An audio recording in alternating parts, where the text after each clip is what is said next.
This is Glenn Woods, and I'm here at the Dunedin Fine Arts Center, and I'm going to do a demonstration for the more advanced students. Here at the Art Center, we have facilities for people who throw and also for hand builders. So if you're a hand builder or thrower, or you do a little bit of both, you'll find the Art Center a great place to do some work. Anyway, so this demonstration is going to be for the more advanced, maybe intermediate and advanced. I'm going to throw a bottle, and I'll just talk through each step just so you see everybody has a different way of throwing. So this is my take on it. I like to throw that clay down with a lot of force, and if it's really off, I'm going to pat it closer to center. My centering technique is I push the clay from the top down to the base. I am supporting the side with this left hand, but I'm first going to just push some clay down to the base, and I really want to center the base first before I go ahead and center the rest of the clay. So I'm going to just pull that up into a cone, push that down. You can see this definitely needed some work. I'll do it again. I like to cone about 3 times, but I'll cone as often as I need to, or as many times as I need to get that clay to work a little bit easier.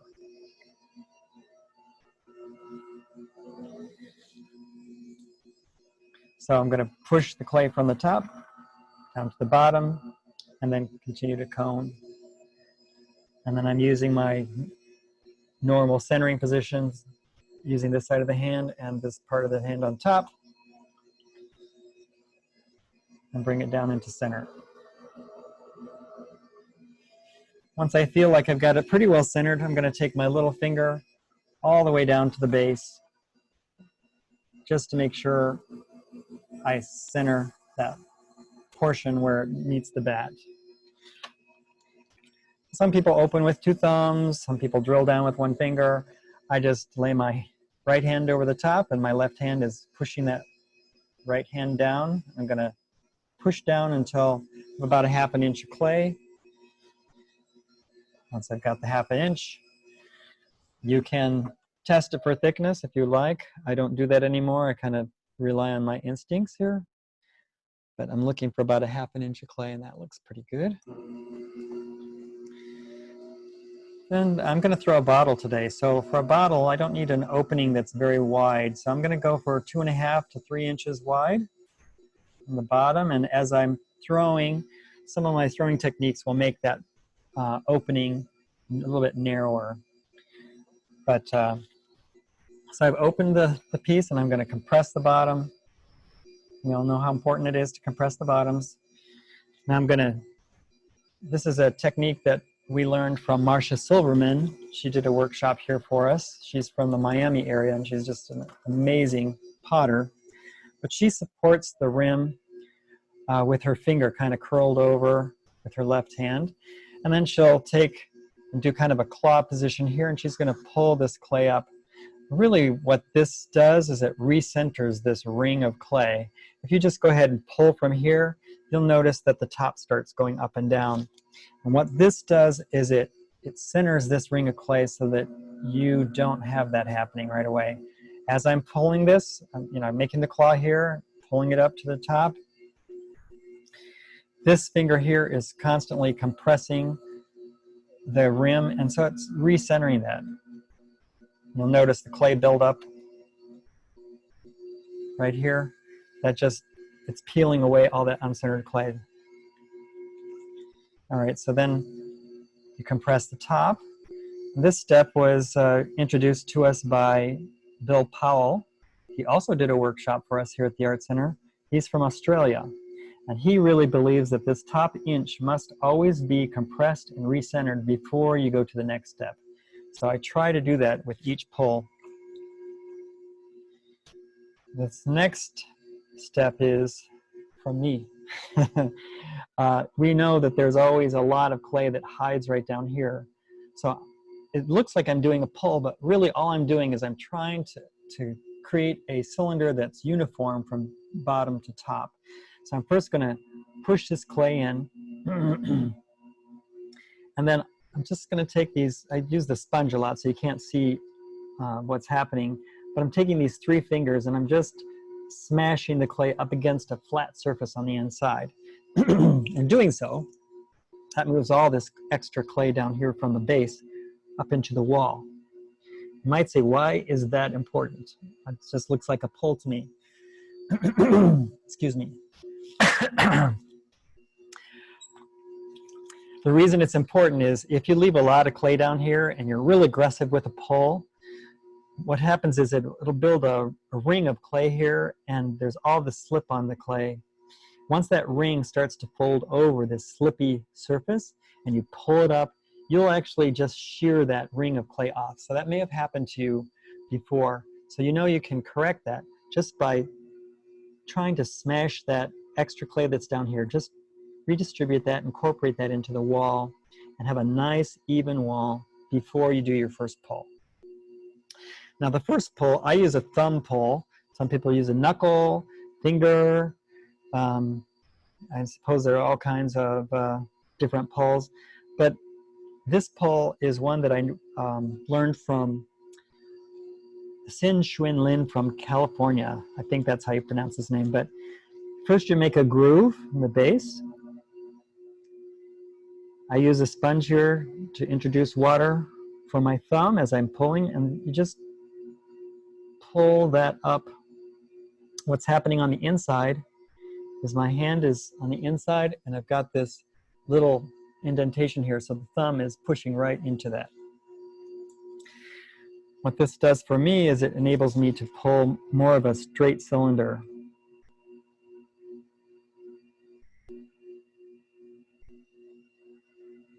Pretty straight. All right, so just collar that in the top, recenter that top inch. I'm going to go down for one more thumb pull, and then we'll start compressing the wall and shaping it. So here we go for one more pull. Make an indentation. Put my thumb in there.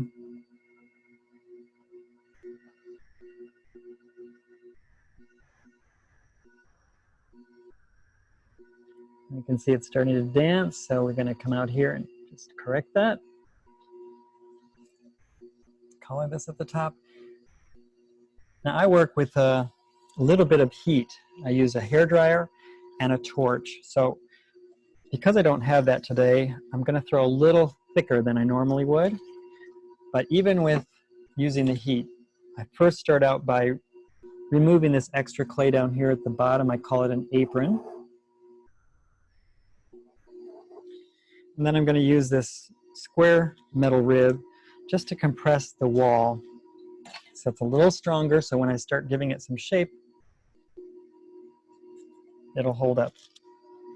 All right, so put the rib at the bottom, and I'm not moving the rib, I'm just moving my hand on the inside. Get that nice and compressed. Then I'll remove the extra clay that I've scraped off here.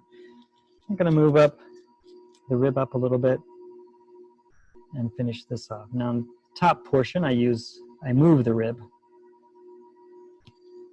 Okay, so now I'm going to use the rib again as I give it just a little bit of shape. For the neck, or for the bottle, I'm going to use this portion for the neck and shoulder and this portion for the body.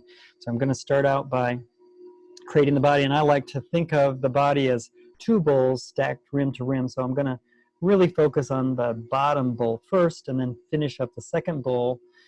I'm going to suggest both bowls initially. So let's see if we'll do that.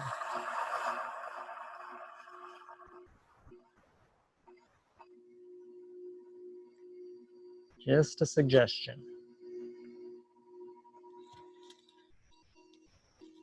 And I'm going to use my flexible metal rib. I'm going to create the shape, and then I'm going to push the clay into that shape. Rather than pushing up against the surface, I'm going to put this out here and push the clay into that shape. First, I need a little water. I don't like to just squeeze a bunch of water in here, just a little thin layer of slip so that my fingers don't stick on the inside.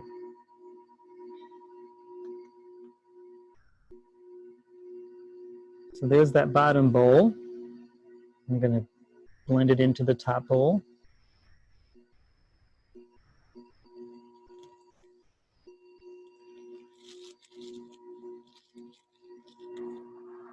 And here's where I would start using a little bit of heat.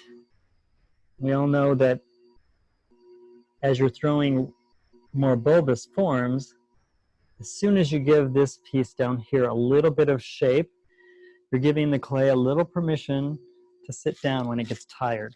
So what you need to do is give it a little reinforcement, and heating up the bottom will do that for you. All right, so first I want to give this a little more shape, just because I live dangerously. And just taking all the throwing marks out of this. And then I'm going to take a wooden rib on the inside. One of my students has named this the thumb. So I take the thumb on the inside. I'm going to put the little corner in the very bottom of the piece where the floor and the wall come together. And then I'm going to tip it out and blend that into the side. So you'll see, especially towards the bottom, you'll see an extra lump. And that extra lump is clay that I didn't pull up into the wall. And not so much, that's looking pretty good. And you can see I'm working on that bottom bowl. And I turn my rib around so the fat end is down. And I put that fat end into this part here and blend that into the top. It also helps you to lift, you get a little more height doing that. So if you've been throwing for a while and you still have pretty heavy pots, shaping this way, stretching the piece into the form instead of pulling it into the form, can help you achieve thinner, more uniform walls. Okay, so that's fairly good. A little more shape here.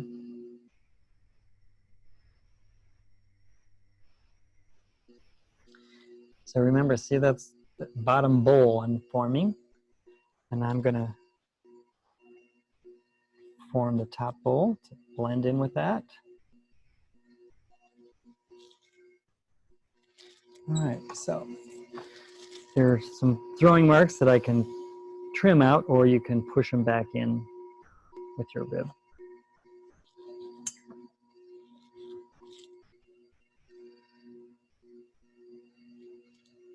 All right, so here's where I should just stop and use a torch, but I'm going to try to do it without it. So when I'm throwing a closed form or a tall, skinny neck, first thing I need to do is collar this clay in here. And if you try to collar this just as is, two straight walls, when you start to push it in, they flare out. But if you tip the top in and then you start collaring, it'll just straighten up, and we'll see if we can get that to happen here. So first I'm just using my thumb to push the clay in at the top. Now I'm going to put a little water on the side, and I'm going to collar this, see if I can get that to happen. Okay, so now this is the weakest part, where the shoulder starts to blend into the neck. So I'm going to just compress that. And I just put the rib up there, and I've got that contour, and I just pull or push up against that. So it compresses it, and it gives it some shape. Okay, so then I would dry that. So I kind of work in stages. I have this dried, work on this transitional part, dry that. Now I can work on the neck. Tip it in at the top.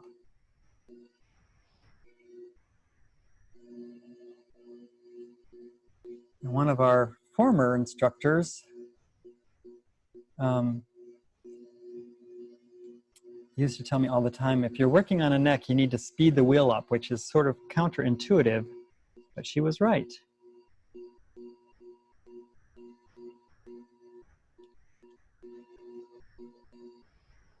So now I'm moving that clay up into the neck.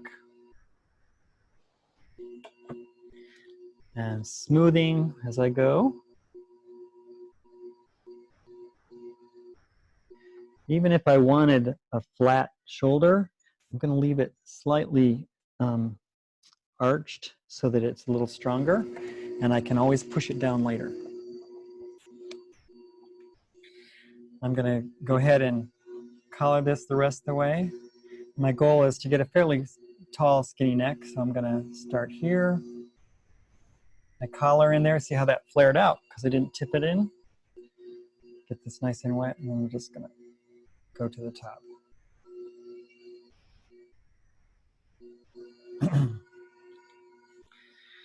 Now, in this case, we're going to need a little bit of slip on here, but you don't want water dripping down on the whole piece, so you don't use a sponge to squeeze it on.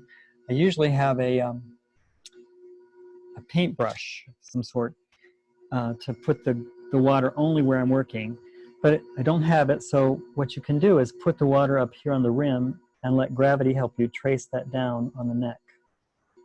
I'm going to take my little finger, I'm going to go in here and just pull that clay up. Okay, so you can see it's starting to dance, and that's what happens when you don't dry the base. So this demonstration is going to be over before it gets to be embarrassing, but what I'll do is I'll use my needle tool to throw this neck a little skinnier and taller once I run out of space in there for my finger. And I know it's collapsing, but that's okay. I'm just going to keep collaring, and I'll put this tool down here and go a little taller.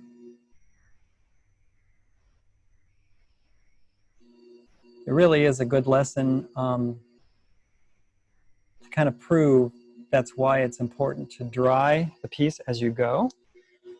You either need to throw really fast so that the water doesn't super saturate the clay, or throw with less form. You can see it's sitting down here, or use a torch or hair dryer. All right, so one last collar. I'm going to put the water on the top and let gravity pull this water down. Increase the speed.